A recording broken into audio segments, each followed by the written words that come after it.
주간 시황부터 대충 정리를 해볼 건데 4월이 금리 올려야 된다, 낮은 거 기대하지 마라 라고 거짓말했어요. 그 급격한 금리 인상이나 동결은 없다, 꾸준하게 앞으로도 인상은 될 거다라고 겁을 줬어요. 조금 더 올릴 수 있다라고 얘기를 한 거죠. 이제 0.25포인트씩 한 두세 차례 더 올릴 수도 있다. 이거는 그러거나 말거나로 개무실했습니다. 그렇죠. 이거는 이제 데이터에 의해서 결정된다라고 했으니까 이건 데이터가 협조적이지 않으면 이라고 얘기를 했기 때문에 이건 가정법이잖아. 그럼 데이터가 협조적일 수도 있는 거잖아.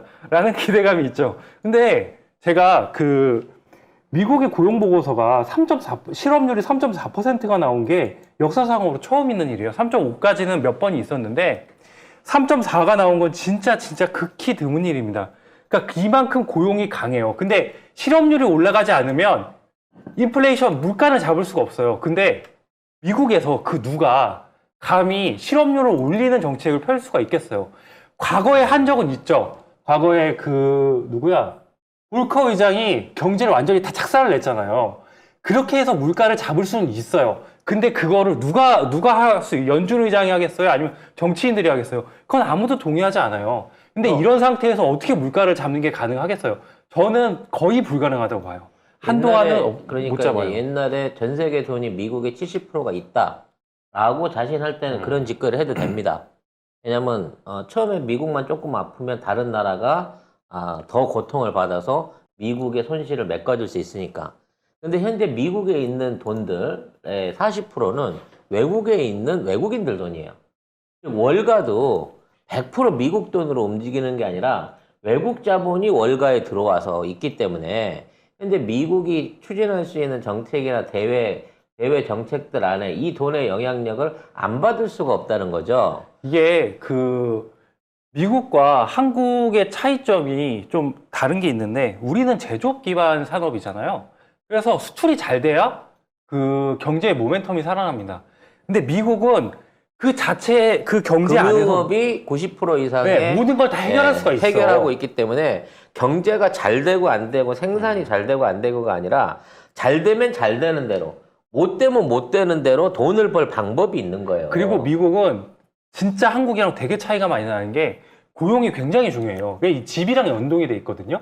그러니까 내가 만약에 직장을 잃으면 그 집이 통째로 날아갈 수도 있어요. 왜냐하면 대출 기준이 네가 직장이 있느냐 없느냐를 기준으로 잡기 때문이에요. 그래서 미국의 고용 데이터는 되게 중요합니다. 만약에 직장이 없어. 그러면 돈을 더 이상 대출을 해주지 않아요. 그렇기 때문에 집이 날아갈 수도 있단 말이에요. 그렇기 때문에 미국은 고용이 아주 중요해요. 근데 실업률이 올라가지 않으면 어쩔 수가 없는데 올라간다는 근거는 있었죠. 그 IT 기업에 있는 그 노동자들이 많이 해고가 됐었거든요. 얼마 전에 메타에서도 많이 해고를 했고 디즈니 같은 데서 많이 이제 해고를 했잖아요. 근데 그거는 그렇게 크지가 않아요. 생각보다 그 파이가. 그렇기 때문에 이거는 좀 길게 갈 것 같아요. 그래갖고 고용 데이터가 발표하고 바로 유가도 올라가고 채권도 떨어지고 되게 좀 많은 변화가 있었거든요. 달러 인덱스도 확 올라가고. 지금 이제 남팀장이 어렵게 얘기하는 거 송 작가가 최대한 쉽게 얘기해주면은, 미국은 공장을 돌려가지고 거기서 물건을 팔아서 돈을 버는 나라가 아니라 그냥 어떠한 사업에 돈을 빌려줘서 그걸로 돈을 버는, 쉽게 말해 사채꾼인 거예요. 사채꾼은 가게가 잘 되는지 공장이 잘 되든지 이게 중요한 게 아니야. 왜? 어차피 되든 안 되든 이자는 똑같이 받을 거기 때문에. 문제는 뭐냐? 얘가 망하면 안 돼. 원금을 떼먹히게끔 망하면 안 되는 거고, 두 번째는 뭐냐? 얘가 나 말고 다른 사람 돈을 쓰는 거는 안 되는 거야. 그래서 지금 미국이 하고 있는 행태를 보면 미국이 돈을 빌려준 기업이 돈을 벌면 이게 잘 되는 거지, 반드시 미국 안에 있는 기업이 잘 돼야만 돈을 버는 게 아닌 거예요. 그러니까 미국에서 투자되는, 미국에 있는 투자자들이 투자하는 게 미국 안에 마이크론이 있고 한국에 삼성이 있으면 정상적으로 우리가 생각할 때는 미국에 있는 마이크론에 투자하고 마이크론이 돈을 벌어야 미국이 잘 될 것 같잖아? 아니란 말이야. 삼성이 더 돈을 잘 벌면 과감하게 미국 자본들은 마이크론에다 돈 안 주고 삼성에다 돈을 줘서 거기서 이자랑 수익을 받아갖고 챙기면 그걸로 미국 국민이 먹고 사는 거예요. 아니 미국 경제가 이렇게 되기 때문에 은행은 절대 망하지 않습니다. 그 대신에 망하는 건 뭐냐면 미국 안에 있는 제조업들이나 서비스업들이나 미국 안에 있는 국민들이 힘들어지는 거지. 근데 그 아까도 설명했지만 그 국민들이 잘 사냐 못 사냐를 평가할 수 있는 기준이 뭐 국민소득이니 뭐 GDP니 이런 거 아니고 상관없습니다. 얘네들이 고용. 실업자가 얼마나 고용입니다. 있느냐라는 부분인 거고 실업자가 적으면 적을수록 이마만큼의 고정적인 돈이 미국 시장 안한테 돌아가는 계속 거예요. 돌아가는 거예요. 그래서 이게 원활하게만 돌아가면 되는 거라는 거거든.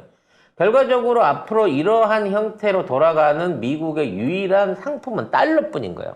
그리고 그렇게 돌아가는 게 문제인 거예요. 인플레이션을 잡으려면 결국은 시중의 유동성을 감소시켜야 되잖아요. 그러니까 사람들이 돈이 없어야 되는데 계속 돈을 벌어. 임금도 올라가. 실업률은 적어.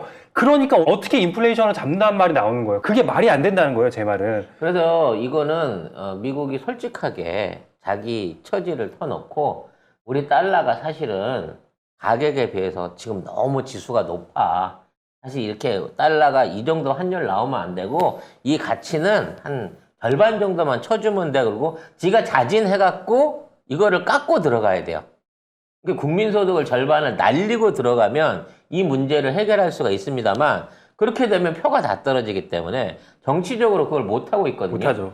이게 계속 이 배에 물이 차고 있는데 물 차는 속도보다 바가지로 덜어내고 있는 물의 양이 너무 적어서 유입량보다 언젠가 이 거대한 배도 가라앉을 수 있다라는 위험성을 잔존하고 있는 거예요. 그러니까 심플하게 생각하면 인플레이션이 어떻게 발생했든 상관이 없어요. 그게 코로나 때문에 발생했든 공급망 문제에서 발생했든 인플레이션이 어떻게 발생했든 상관이 없어요. 근데 이걸 잡으려면 무조건 실업률이 올라가야 되는데 그 실업률을 올릴 방법이 없는 거예요.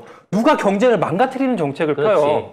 이게 불가능하다니까요. 쉽게 말해서 사람들이 가난해지고 소득이 없어갖고 물건을 더 못 못 사야 돼. 그렇게 지금 유도를 해야 되는데 방법이 없어. 이 돈이 어디서 나는지 몰라. 아직도 보조금이 어디 아니, 계속, 옛날에 있던 거 그러니까 사람들이 계속 받았었는지 돈을 벌잖아요. 모르지만. 버는 게 문제인 거야. 그러니까 뭐를 해서든지 지금 미국이 돈을 벌고 있다는 자체를 통제를 못하고 있는 상황이라 점점 더 미국의 돈의 가치, 달러의 가치는 떨어질 거고 국제화폐로서의 신용을 잃게 될 가능성이 높아진다는 거예요. 어느 순간 쉽게 말해서 기존의 달러 경제권이 대안화폐를 쓰게 되는 다른 경제권한테 한번 되게 물릴 수 있다.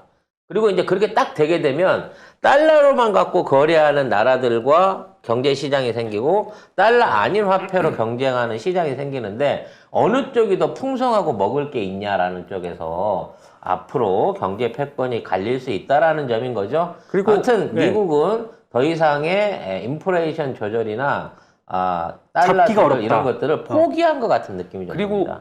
그 포기한다고까지는 생각은 안 하는데 어쨌든 간에 이 연준이 원하는 2%의 인플레이션은 나오기가 어렵다는 거예요. 그러면 고금리가 굉장히 길게 지속이 돼요. 그러니까 이제 지금부터는 이제 그 버티기 싸움이라고 여러 번 말씀을 드렸잖아요. 근데 지금 보시면 기대감으로 오른 시장이 너무 많이 올랐어. 이거는 완전히 다 무시하고 오른 거거든요. 연준의 정책이니 뭐니 데이터니 이런 거를 다 무시하고 오른 거예요. S&P도 지금 너무 많이 올랐고 나스닥도 살짝 위험해요. 그러니까 이거 지금 한국 시장도 살짝 과열되어 있는 게 있습니다. 증시자금 동향을 보면 나타나는데 지금 돈이 계속 들어오죠. 2조, 5조 빠졌다가 다시 들어오죠. 그리고 신용잔고도 계속 증가를 해요. 그리고 코스피도 보면 지금 패닉 바잉이 슬슬 일어나요. 개인이 계속 매수에 가담하고 있죠. 지수를 끌어올리면서. 코스닥도 마찬가지예요. 코스닥도. 그래서 외국인이 지금 언제까지 사줄지 모르는데 외국인이 탁 떨어져 나가는 순간부터 지수는 언제든지 빠질 수 있다는 걸 염두에 두시고 내가 200 사고 싶어. 그러면 100만 원어치만 사거나 50만 원어치만 사세요. 지금은. 아까도 늘 말씀드리지만 달러가 지금 있는 상황에 달러가 어느 순간에 폭발할지 몰라요. 그러니까 쉽게 말하면 가치가 폭락할지 모르기 때문에 지금 달러를 가진 외국인들이 한국의 주식이라든지 한국의 채권으로 갈아타는 이유는 안전핀을 확보하기 위한 거예요. 달러가 폭락했을 때를 대비해서 바구니에 나눠 담는 느낌인 것 같다는 거지. 그렇기 때문에 이러한 불안한 상승세, 이유 없는 상승세는 기술적으로가 됐든 나중에 어떠한 현상적으로가 됐든 반드시 폭발해서 주저앉는다라는 부분을 감안을 하고 우리가 신중하게 시장에 접근해야 된다는 겁니다. 그러니까 너무 무리해서 막 이렇게 뛰어다니는 애들을 잡으려고 하지 마세요. 어차피 시장은 사이클이 돌아요. 사이클이 돌기 때문에 반드시 기회는 줍니다. 저희가 지금 시장에는 챗 GPT랑 신소재 기업들 계속 올라가고 있잖아요. 근데 그걸 놓쳤다고 해서 너무 아쉬워할 거 없어요. 예전을 생각을 해보시면 바이오가 한때는 어마어마하게 강세였는데 지금 바이오 다 죽었잖아요. 그러니까 한때는 대북이 되게 강했고 한때는 2차 전지가 강했지만 결국은 다 조정이 나와요. 그러니까 다음 섹터가 어떤 게 반등을 할지 이제 조정 구간이 들어왔을 때 다음 섹터가 어느 게 반등할지를 보면 되지 지금 막 급하게 쫓아갈 만한 구간은 아닌 거예요. 자, 종목적인 분석을 좀 해봅시다. 현재 우리 시장에서 코스닥이 되게 강세고 그 다음에 AI 그러니까 챗 GPT가 관련 종목들이 강세고 네, 딱 또- 두 가지죠. 신소재랑 신소재, 소재 관련된 소재랑 종목들이 강세예요. 챗봇이 제일 강세인데 이게 챗봇이 오늘 더 강세가 될 수밖에 없었던 게 구글에서 AI 이벤트라는 걸 했습니다. 그래서 바드라는 걸 발표를 했어요. 그래갖고 그 바드에다가 질문을 입력을 했습니다. 우주망 환경에 대해서 질문을 했는데 그 질문에 대해서 틀린 답을 내놓은 거예요. 그래갖고 구글 주가가 확 빠졌습니다. 그러면서 구글의 AI보다는 역시 챗봇이 맞구나 라고 하면서 알리바바가 또 발표를 했죠. 이번에 자기네들도 챗봇을 개발하고 있다. 곧 있으면 상용화 단계에 이른다. 라는 얘기가 나오면서 오늘도 챗봇이 굉장히 우리나라도 자체적인 그 AI 연산 능력을 가진 챗봇이 나오고 있나요? 준비되고 있나요? 국내에서도 챗봇은 준비되는 게 꽤 많습니다. 근데 우리나라 언어로 운영할 수 있는 챗봇은 우리나라 기업이 개발해야 성공할 것 같다는 생각이 드는데 그렇죠. 여기 관련된 선도 기업이 뭐 네이버나 삼성 이런 건 안 보이고 중소기업들만 있어가지고 네, 개잡수들. 근데 미국의 챗봇도 그 스타트업입니다. 스타트업이기 때문에 우리나라도 우리나라도 뭐 챗봇 구글이랑 손 기업은 잡았으니까 이제 스타트업이라고 할 수가 없지. 그럼 우리나라는 항상 이제 이런 것 같아요. 이제 먼저 이제 그 선두제 그룹들이 먼저 발표가 되고 그리고 나서 뒤늦게 우리나라는 이제 그 따라가고 있거나 벤치마킹 해가지고 따라가거나 근데 잘 따라가. 예, 또 잘 따라가요. 또. 잘 그러니까 따라가. 벤치마킹은 우리나라가 정말 잘하는 부분이 우리가 있어요. 1등을 하긴 어렵지만 1등 턱 밑을 따라간 2등을 할 수 있을 거기 때문에 2등 턱밑이라고 저는 생각하지 않습니다.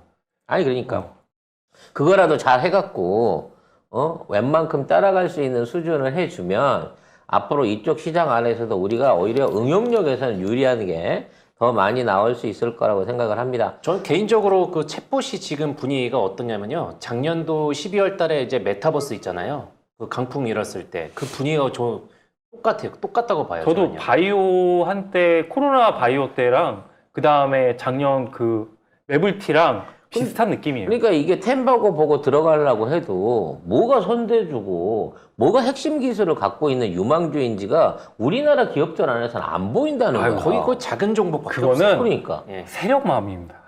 세력 마음이에요. 네. 이러다 그거는- 갑자기 막 삼성 SDI가 챗봇 개발했다 막 이러고 뜬금없이 푹 던지는 거 아니야? 그 조만간에 그 네이버도 그렇고 네이버에서도 다음도 지금 카카오도 똑같이 하고 있는데 아마 카카오에 조만간 챗봇이 탑재될 수도 있어요. 그럼 카카오나 아니면 네이버에도 지금 검색 엔진에 챗봇을 붙이려고 하고 있죠. 그러니까 왜냐하면 지금 현재 MS에서 빙에 챗봇을 붙이려고 하고 있단 말이에요. 근데 이것만 성공을 하면 빙이 원래 검색 엔진으로서 의미가 없는데 솔직히 말해서 누가 빙을 쓰겠어요. 구글이 있는데.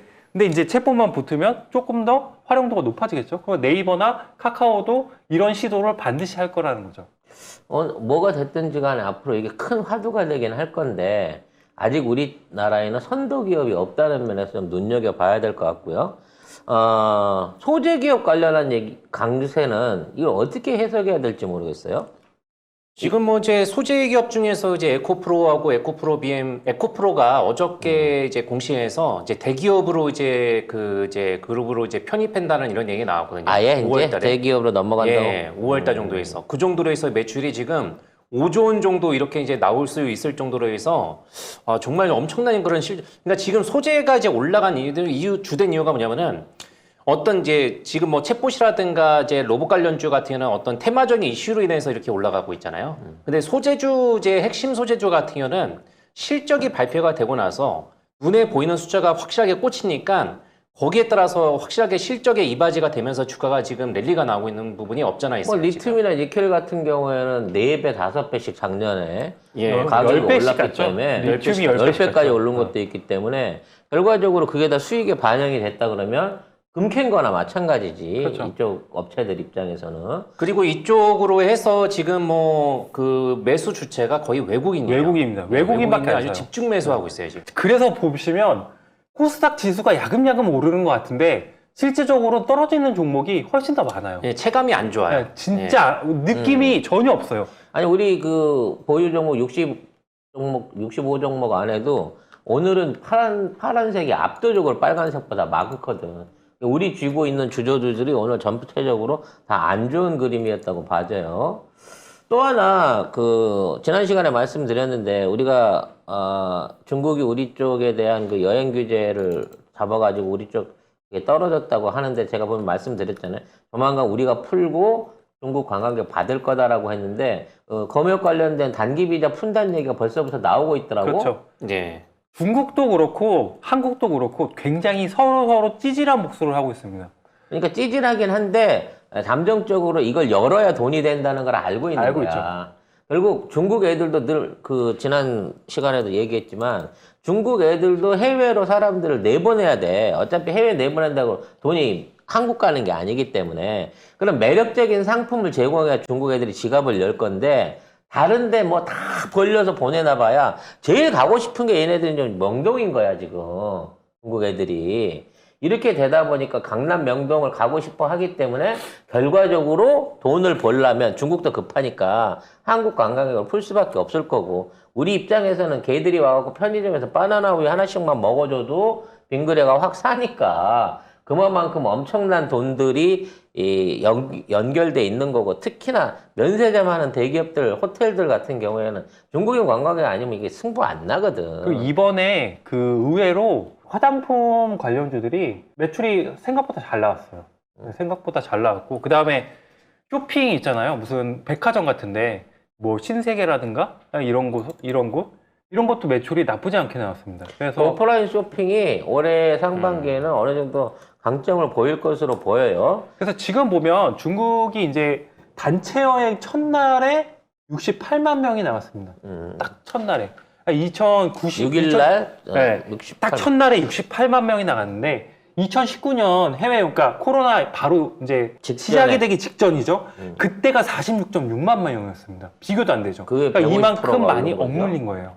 아마 400%까지 늘 거라고 하니까 그렇죠. 200만까지 늘어날 거라고 충분히 예상이 가능한데 얘네들이 뭐 야 어디 뭐 유럽과 이탈리아가 그럼 아무리 풀어줘봐도 거기는 안 간단 말이야. 재미없으니까. 현재 그 이 수요의 예측치를 몇으로 잡냐면 2023년이 200만입니다. 근데 2024년까지 800만까지 증가할 거라는 예상이 되어 있어요. 그게 어마어마한 그거죠. 근데 이제 이 단기 비자에 관련된 얘기만 서로 끝나면 그 찌질하게 그만 좀 복수하고 이것만 끝나면 아마 화장품 그 다음에 쇼핑 막 이런 쪽 한덕수가 20일 전에 단기 비자 중국하고의 문제를 풀 거라고 예상이 되고요. 제 정보에 의하면. 그렇게 되면 이달 20일 이후에 중국인 관광객들이 본격적으로 유치될 거라고 보입니다. 이미 중국의 예약 사이트니까 그 해외여행 예약 사이트들에서 한국 그 상품들이 광고가 나가기 시작했다고 하거든요. 그러니까 대충 이제 상품이 먼저 나가고 그다음 시기가 들어오면 순식간에 온라인으로 마감이 돼버리니까 네, 아무튼 요거는 다시 살아날 거다라고 보시는 게 좋겠네요. 다음 화요일까지 특별한 지금 이벤트 내지 주가에 영향을 줄 만한 뭐가 있나요? 내일이 이제 10일이잖아, 중국의 CPI, PPI 이건 중요하지 않아요? 이건 중요하지 않은데 다음 주 이제 화요일이죠. 다음 주 화요일이 미국의 CPI가 나옵니다. 그리고 다음 주 목요일 날 미국의 PPI가 나오는데 이번에는 둔화가 조금 있을 수도 있어. 근데 2월까지는 좀 둔화가 있을 수도 있는데 3월부터는 쉽지 않을 겁니다. 3월부터는. 지금 있는 데이터 에너지에 관련된 데이터는 다 반영이 됐어요. 그리고 주택가격, 그다음에 헬스케어 가격도 이미 반영이 다 됐어요. 근데 이번 고용시장 데이터를 봤을 때 최소한 이번 달이나 아니면 다음 달부터는 CPI는 쉽게 둔화되지 않을 거다. 그리고 만약에 이게 역으로 다시 반전해서 올라가기 시작하면 미국은 더 강하게 세게 나갈 가능성이 있습니다. 그래서 지금은 그렇게 막 적극적으로 매수하지 말고 좀 짧게 드세요. 한동안은. 지금 이제 여러분이 그 채팅방에 들어오시면 남팀장이 계속 해갖고 이제 아침마다 손절가를 전제한 상황에서 단기로 두드릴 만한 종목들을 드리고 있거든요. 그 종목들을 잡으셔가지고 큰 욕심 내지 마. 3% 이상만 남으면 바로 잘라서 먹고 튀어내려오는. 아니 오늘도 네. 보면 제가 몇 번 강조드리는 종목들이 항상 있어요. 그러니까 여러 번 강조하는 게 그만큼 나름의 확신이 있기 때문에 이제 얘기를 드리는 건데 이거는 그 주기적으로 생기는 널뛰는 하향을 보고 지금 분석을 해드리는 그럼요. 거거든요. 그럼요. 그러니까 요때쯤 오를 때 되고 요때쯤 내릴 때 됐다라는 거를 꾸준하게 봐오면서 던지는 거기 때문에 이건 마치 기계적으로 시장 안에서 그런 방식으로 운영되는 주식들이 몇몇 있어요. 있습니다. 네. 네. 사이클이 돌아가는 주식이 그래서 항상 그 돌아가는 사이클에 주식이 맞춘 주식들에 들어가고 잠깐 통닭값만 보시고 진짜 목돈을 걸기 위해서는 미친 척하고 가스를 사시든가. 아이고 안 돼요. 네, 이렇게 오늘 반대를 신저가 해요. 갔어 오늘. 네. 그리고 아니면 이 주식 시장이 한번 왕창 망가질 때.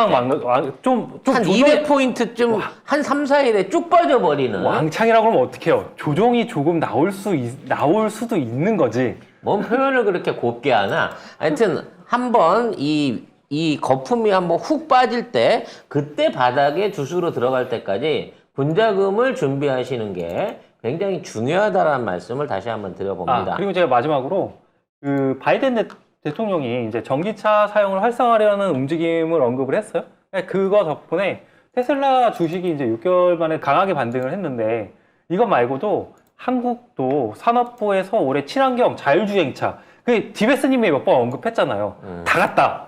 로봇 갔다. 그 다음에 그 AI 인공지능 갔고 위성 갔어. 근데 안 가고 있는 거 하나가 그 자율주행이라고 말씀을 하셨잖아요. 그래서 지금 보면은 이거 다음 거 자율주행 될 수 있다. 지금 산자부에서 지금 거의 5천억 정도 지원을 하는 거거든요. 이 산업에 투자를 하는 게. 근데 의외로 그 자율주행 쪽 종목들이 그렇게 시총이 큰 편도 아니에요. 다 작아요. 작고 아직 꽤 많이 밑에 있습니다. 그래서 이거 다음 섹터는 자율주행 나올 수 있다. 그래서 디베스님이 언급하신 자율주행 관련주들은 조금 더 보셔도 될 것 같아요. 현대오토웨버도 지금 굉장히 많이 그 반등을 했죠. 저점에 비해서는. 그런 쪽으로 이제 자율주행 쪽을 좀 긍정적으로 보시면 될 것 같습니다. 네, 요 정도 정리하고요. 요즘 시장이 워낙 잔잔바리로 가고 있어가지고 극적인 내용이 없어서 시황 분석하는 게 그닥 큰 의미가 없어요. 그냥 지금은 저기 그 시장도 이제 체크하는 것도 중요하겠지만요. 어차피 저번에도 얘기했지만 외국인들이 크게 이제 꺾이지 않는 이상은 당분간 이 기세는 좀 유지가 될 것 같아요. 크게 외국인이 도망갈 때나 비로소 좀 조심해야 되는 필요가 있죠. 근데 이게 얘네들이 언제 빠질지 모르니까. 조만간 우크라이나 전쟁 재개되자마자 훅 빠질 걸로. 아니 근데 이것들이 진짜 무섭게 운영을 하는 게 외국인이 현물은 되게 많이 샀거든요. 근데 선물을 던져버렸어. 그럼 곧 나간다는 얘기 아니겠어요? 이게 선물을 너무 많이 던졌어. 이게 오늘 옵션 만기일이라서 그럴 수도 있는데 원래 옵션 만기일 지나면 이제 방향이 조금 바뀌는 경우는 있거든요. 근데 이거는 좀 심하게 던졌어. 5,500억을 선물을 던져가지고 이건 좀 무섭더라고요. 어찌 됐거나 살얼음판 걷고 있다는 말씀 자꾸 강조드리면서 미리 현찰을 쥐고 계시면 마음 편합니다. 마음 편합니다. 1년 농사 한꺼번에 주술 날이 온다. 맞아요. 폭락하는 날 그날이 장날이다. 폭락이라고 하지 말고. 그날 바겐 세일이다. 그날 내가 쇼핑하겠다라는 마음으로 조금만 기다리시면 쉽게 돈 벌 수 있다는 점 말씀드리고요.